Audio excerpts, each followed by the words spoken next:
रहने वाले थे, पर लगातार 2-3 रात से जगने के कारण आज उनका स्वास्थ्य थोड़ा सा नासाज था, तो मैंने कहा आप आराम करके आइए। मित्रों, नगर निगम के चुनाव की शुरुआत हो गई है और मुझे कहते हुए ये बहुत प्रसन्नता है कि मुझे याद आता है जब मैं पहला चुनाव 83 में लड़ा था तो मैंने टिकट नहीं मांगा था, तो मुझे ज़बरदस्ती टिकट दिया और चुनाव लड़ने के लिए खर्चा भी हम देंगे पार्टी, ऐसा करके मुझे टिकट दिया गया था। आज भारतीय जनता पार्टी की लोकप्रियता, विस्तार, जनता के बीच में समावेश इतना ज़बरदस्त हो गया कि 85 सीटों के चुनाव में कम से कम 900 से ज़्यादा लोगों ने टिकट मांगे थे। अब ये स्वाभाविक है कि जब इतने लोग टिकट मांगेंगे तो 800 लोगों को टिकट नहीं मिला तो थोड़ा सा राजी नाराज़गी हो सकती है, पर भारतीय जनता पार्टी एक कैडर बेस्ड पार्टी है। हमारी विशेषता ये है कि हमारे कार्यकर्ता थोड़ी सी नाराज़गी जरूर बताते हैं, पर यदि उनको समझाई दी जाती तो सब काम में लग जाते हैं। तो काफ़ी कुछ कार्यकर्ताओं को कल से आज के बीच में चर्चा करके समझाया और एक आध दिन की प्रक्रिया में और समझा देंगे। मुझे नहीं लगता कि शहर में कोई भारतीय जनता पार्टी का कार्यकर्ता पार्टी के खिलाफ चुनाव लड़ेगा। आप सभी जानते हैं कि भारतीय जनता पार्टी ने एक बहुत ही पढ़े लिखे, संजीदगी वाले नौजवान को टिकट दिया और उनका कैरियर शुरू से, विद्यार्थी जीवन से काफ़ी राष्ट्रवादी रहा। उन्होंने अपना कैरियर का एक महत्वपूर्ण समय नॉर्थ ईस्ट में देश की सेवा के लिए दिया। जब वहाँ घुसपैठी, मैं भी त्रिपुरा देख रहा हूँ। और दूसरा कि युवराज की पत्नी का टिकट काटा क्योंकि अपराधी प्रवृत्ति के, और दूसरा टिकट 50 नंबर से उसको दिया जेल को, जिसके कि अपराधी रिकॉर्ड लिप्त है, पुलिस के जेल के खाने के फोटो है। देखिए, इसके ऊपर मैं अभी कोई टीका टिप्पणी नहीं करूँगा और ये मान के चलना चाहिए कि हमने जिनको भी टिकट दिया, एक अच्छे कार्यकर्ता हैं, उनको टिकट दिया है और हमें उम्मीद है कि जनता उनको स्वीकार करेगी और उनके पक्ष में मतदान करेगी। कल को टिकट से दूर रखा गया, एक बोरा समाज के प्रत्याशी को टिकट दिया गया। क्या ये मान लिया जाए इन फ्यूचर की भाजपा अब खुद को मुस्लिम मुक्त होना चाहती है, मुस्लिमों से दूर? क्या ये इस तरह की कोई बात है कि आप मुस्लिमों से पार्टी अछूत टाइप का व्यवहार जो जिस तरीके से लोगों में ये बात जा रही है? नहीं, आपने अच्छा प्रश्न किया। मैं सबका भ्रम दूर कर देता हूँ कि चुनाव में जो उम्मीदवार जब तय किए जाते हैं तो ये देखा जाता है कि कौन जीत सकता है, तो विनिंग कैंडिडेट कौन है। हम लोगों के कार्यकर्ताओं के से भी पूछते हैं हम, आजकल प्रोफेशनल एजेंसीज़ के माध्यम से भी हम सर्वे करवाते हैं, तो एक जो जैसा मत आया जहाँ से उसको हमने समावेश किया है और मुस्लिम समाज हमारा काफ़ी समर्थन करता है और आप देखेंगे कि मुस्लिम वार्डों में भी जहाँ हमने भले ही मुस्लिम को टिकट नहीं दिया पर वहाँ पर हम जीतेंगे। सर, ये लाखों वोट से जीतेंगे, लाखों वोट से जीतेंगे। कोई मतलब हमारी 2-3 विधानसभा से इतनी बढ़त मिल जाएगी कि इसलिए जीतने की कोई वो नहीं है। जीतेंगे, कंफर्टेबल मेजोरिटी जीतेंगे, काफ़ी संख्या में पार्षद जीतेंगे। सर, एक प्रश्न और है, आपके मेयर कार्यकाल में डेवलपमेंट का तो क्या आशय माने, क्या ये डर है बीजेपी को कि दूसरा कैंडिडेट जीत सकता है, या कतई नहीं, नेताओं में काम करने की इच्छा शक्ति कम? देखिए, आपने पूरा भाषण यदि उनका एनालिसिस करेंगे तो आपको समझ में आ जाएगा कि उनका तो क्या, कई बार उन्होंने कहा कि एक लक्ष्मीपति है, एक सरस्वती पति, एक लक्ष्मी पुत्र, एक सरस्वती पुत्र, आपको चुनना है किसको। अब लक्ष्मी पुत्र है तो वो पैसे खर्च कर सकता है, तो उन्होंने साथ में एक एक जुमला भी सुनाया था कि शिकारी आया और दाने डाले, तो उससे मतलब ये है कि कोई गलत फहमी में नहीं रह जाए। कई बार ऐसा हो जाता है कि लोग चकाचौंध में आ जाते हैं और गलती कर जाते हैं। तो शहर इंदौर हमारा बहुत समझदार है और सबने इंदौर को विकसित होते हुए देखा। लोग कहते हैं कि हमारा शहर बेंगलोर जैसा, हैदराबाद जैसा, इंदौर शहर इंदौर ही होगा, और हैदराबाद के लोग कहेंगे कि हमें इंदौर जैसा शहर बना। ये इस शहर को हमें उस ऊंचाई तक ले जाने का हमारी कल्पना है। अब तो ग्लोबल वर्ल्ड है, दुनिया बहुत छोटी हो गई, तो पूरे दुनिया को देखकर तो भारत को यदि आगे निकलना है तो बहुत सारे ऐसे निर्णय लेना पड़ेंगे कि हम दुनिया के अन्य राष्ट्रों से दौड़ में पीछे नहीं रहें। यदि आप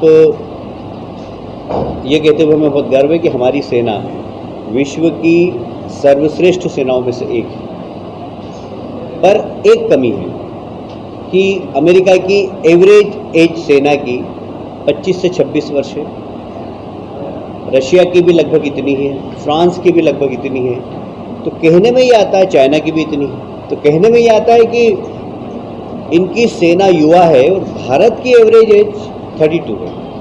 तो इसके कारणों को खोजा गया, तो जब पता लगा कि वहाँ पर 3 साल, 4 साल, 5 साल, 8 साल के कॉन्ट्रैक्ट पर सेना में कोई भी काम कर सकता है। ये सुविधाएं चाइना के अंदर, अमेरिका में, फ्रांस में, रशिया में। मेरे दोस्त का बेटा खुद अभी 8 साल के कॉन्ट्रैक्ट पर 21 नवंबर से ज्वाइन किया है उसने, गुजरात का रहने वाला है, और वहाँ की सिटीजनशिप है और वो रेडार में काम करता है। 8 साल के लिए गया, जब वो जा रहा था तो उसकी मम्मी ने खूब नाराज़गी व्यक्त की। मेरे चूँकि बड़े पारिवारिक संबंध, बोले देखिए सेना में जा रहा है, तो उसने कहा कि भाई ये तो रेडार चलाने में रहेगा, तो वहाँ पर कोई ऐसा है नहीं है कि कुछ, अरे बोलो उस पर भी हमला हो जाता, उस पर बम फेंक देते हैं।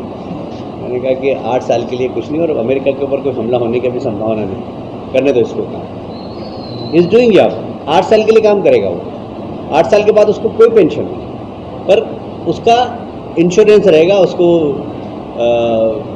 मेडिकल फैसिलिटीज़ मिलेगी। और सबसे बड़ी बात है, अपने घर में भी अपन बच्चों से क्या चाहते हैं? डिसिप्लिन। क्या चाहते हैं? डिसिप्लिन, आज्ञा का पालन करें। सेना की ट्रेनिंग में डिसिप्लिन और आज्ञा का पालन करना, ये सबसे प्रमुख चीज़ है। मैं इसको फिर रिपीट करता हूँ, सेना की ट्रेनिंग में पहला डिसिप्लिन, दूसरा आज्ञा का पालन करना। जब वो ट्रेनिंग लेगा और 4 साल की सेवा करने के बाद निकलेगा, 17.5 साल से 23 साल तक की उम्र है। यदि वो 21 साल में भी भर्ती होता है, 4 साल काम करता है, तो 25 साल, 25 साल में जब वो बाहर निकलेगा तो उसको 11 लाख रुपए उसके हाथ में होंगे, और अग्निवीर का एक छाती पर तगमा लगा के घूमेगा। किसी भी, मुझे अगर इस ऑफिस में, बीजेपी के ऑफिस में सिक्योरिटी रखना है तो मैं अग्निवीर को प्राथमिकता दूंगा। आपको भी अगर रखना, मेरे एक मित्र ने, एक रिटायर्ड 35 साल ही फाइनल हुए, कुछ हमारे यहाँ एक प्रोसेस होती है कि अगर आप संतुष्ट नहीं है तो अपील कमेटी में जा सकते हैं। तो भोपाल में एक अपील कमेटी बैठी हुई, भगवान दास सपनानी जी के नेतृत्व में, वो अपील कमेटी नेतृत्व में, तो 2-3 टिकट वहाँ हुए, बाकी सारे टिकट यही हुए। सर अग्निपथ योजना को लेकर बात चल रही है और विरोध के लिए विरोध कर रही है, पर उन्हें देश की चिंता नहीं है, उन्हें कुर्सी की चिंता है। मुझे कहते हुए बहुत अफसोस है कि मैं इस प्रकार का कांग्रेस के लिए बयान दे रहा हूं, जो देश की सबसे पुरानी पार्टी है। एक बात बहुत ध्यान रखने वाली बात है कि इस प्रकार के जब निर्णय होते हैं तो ये पॉलिटिकल निर्णय नहीं होते हैं, इसको अंडरलाइन करना है। ये पॉलिटिकल निर्णय नहीं है, ये तीनों सेनाध्यक्ष और उनकी टीम का सरकार को सुझाव, तीनों सेनाध्यक्ष और उनकी टीम का सेना को, सरकार को सुझाव, पहली बात। दूसरी बात, कारगिल युद्ध के बाद, हर युद्ध के बाद हमारे देश के अंदर एक कमीशन बनता है कि हमने क्या खोया क्या पाया, इसके ऊपर चर्चा होती है, एक कमीशन बनता है। उस कमीशन की रिपोर्ट में यह था कि हमारे सेना के अंदर जो एज है सेना की वो कम होना चाहिए। ये उस कमीशन की रिपोर्ट है और तब से ये प्रक्रिया चल रही है, मतलब लगभग 20 वर्षों से। कि हम तो ये कोई एक दिन का निर्णय नहीं है, ये निर्णय सेना के तीनों सेनाध्यक्ष प्लस कुछ रिटायर्ड ऑफिसर्स की टीम, उनके माध्यम से लिया गया निर्णय। अगर कांग्रेस इस प्रकार देश को जलाना चाहती है तो ये उनकी देश के लिए अच्छा निर्णय नहीं। लेकिन जब इतनी अच्छी योजना पे रखा, खुद के पैसे से उसको ड्राइविंग सिखाई। बोले यार, मैंने कहा ऐसा क्यों? बोले घर में मिसेस अकेली जाती, बच्चे अकेले जाते हैं, तो फौजी है ना इसलिए डर नहीं। मतलब फौजी एक आत्मविश्वास का नाम है, फौजी पे लोगों को विश्वास है। मुझे बहुत दुख हुआ जब मैं बहस देख रहा हूँ, कल मैंने छत्तीसगढ़ के मुख्यमंत्री जी का बयान देखा कि आप युवाओं को हथियार चलाना सिखाएंगे तो आतंकवादी बनेंगे। मुझे मुख्यमंत्री जी के बारे में ऐसा बोलना नहीं चाहिए, पर मैं बोलना चाहता हूं कि ये नासमझी वाला बयान है। सिर्फ मुख्यमंत्री की जानकारी के लिए बता दूं मैं कि 32 लाख पूर्व सैनिक इस देश के अंदर, एक सैनिक बता दें जो अवैध गतिविधियों में संलिग्न हो। आप ऐसा बोलकर सेना के रिटायर्ड सैनिकों का अपमान करें और युवाओं को भड़काने का काम करें। बताइए, आप तो सब वरिष्ठ पत्रकार बैठे हुए हैं, कभी आपने सुना कि कोई फौजी ने वहां पर आतंकवादी बन गया? सुना क्या कभी आप? कुछ लोगों पर मुकदमे जरूर चल रहे हैं आतंकवाद से। देखिए, मुकदमे चलना बात अलग है, पर अपनी स्किल का उपयोग उसने देश के विरोध में किया था।